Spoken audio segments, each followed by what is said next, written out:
नमस्कार, मी गौरी सुंदरानी आज आलेली आहे पोलीस क्राईम न्यूज येथे. तर DL वाघमारे सरांनी इथं आमंत्रित केलेलं होतं मी आणि माझ्या फॅमिलीला. तर सर सध्याला एका गंभीर अवस्थेतनं बाहेर आलेले आहेत. त्यांच्यावरती हल्ला झालेला होता. तर आपल्या सगळ्यांच्या प्रेमातून वगैरे सर आज चांगले आपल्यासमोर आहेत.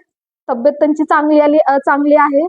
तर त्यांना आपण शुभेच्छा देऊया, आपले प्रेम त्यांच्यासोबत ठेवूया, की त्यांची तब्येत अशीच चांगली राहील आणि ते आपल्या कोणत्याही कामामध्ये आजपर्यंत जे सपोर्ट करत आलेले आहेत ते कायम करतील.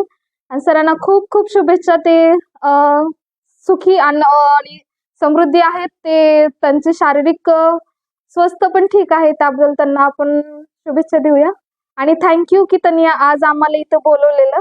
Thank you so much.